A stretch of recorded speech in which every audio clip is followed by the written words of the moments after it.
Okay, so I know we've covered a lot so far, so let's just do a quick review of everything we've talked about.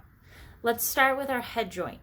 So remember, we always start by making sound on our head joint without the rest of the flute attached. So we have our head joint, we're going to bring it up. Our crown is to the left of our body. This is to the right. Okay, we're going to make a P syllable, and then we're going to blow cold, fast air through our P syllable as if we're trying to blow out a birthday candle at our toes. Remember, we're going to blow cold, fast air down, like this.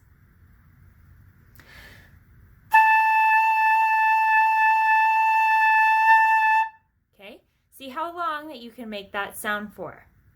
One thing to remember when we bring our head joint up to our mouth is that the edge of our embouchure hole that is closest to you is touching your lip line.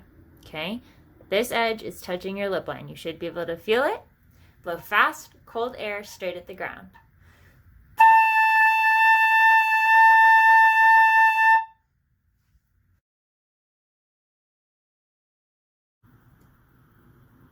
Okay, let's do a quick review on how we put our flute together. So you can see I have my flute resting on a table, or you can have it on the ground in front of you. It's not on my lap because it might fall off of there, and that would be bad. Okay, the label of my flute is pointing up. The latches are pointing towards me. I'm going to open my flute case up. Remember, we look carefully at how our flute is arranged in the case so we can put it back this way. We're going to pick up our head joint, okay? And taking the body of our flute, turn it around and gently wiggle our head joint into the body of the flute. So just the sliver of this bottom part is sticking out of the neck of the flute, okay? I'm going to turn my flute, and I'm going to look straight down the barrel of my flute to make sure that my embouchure hole is in one straight line with this very first key on the flute. Finally, I'm going to take my foot joint and carefully wiggle it onto the ankle of my flute, okay? And remember, the rod does not line up with this rod. The rod of our foot joint lines up right with the middle of this bottom key. And ta-da! We have assembled our flute.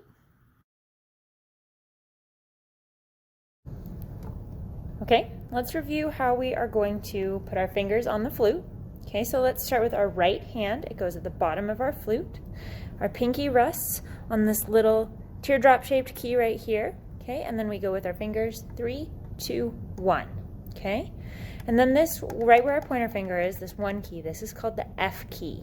Okay, and if we remember, we'll review our 3 points of balance in a second, but our thumb rests on the flute right behind that F key. Not touching these bars or wedged up underneath, just on the back of the flute. Now I have a pad on mine. I made a video showing you how to do that if you want to, or if you don't have a pad, that's fine. Your finger will just rest on the metal body of the flute. Okay, now your left hand. Remember, for both hands, we want to have it like we've just picked up a soda can, okay, or a tennis ball. They're nice and relaxed, curved C shape so we can move our fingers easily. Both hands are like that, okay. With our left hand, we're going to say New York, New York. So remember, that means no, yes, no, yes. No, yes, no, yes. So skip the first key, put your finger on the second one, first finger on the second one. Skip this second key, put your finger on the third one. So my flute has a hole in it, yours will not. That's totally okay. And then our ring finger, or our third finger, goes here, and a pinky finger goes on this one that kind of sticks out like a golf club. Okay? And then our thumb rests on the second one, not this top one, but the second one here, okay? And you can see when I hold my flute up, my fingers are nice and relaxed. Everything is calm, okay? And so I can move my fingers easily.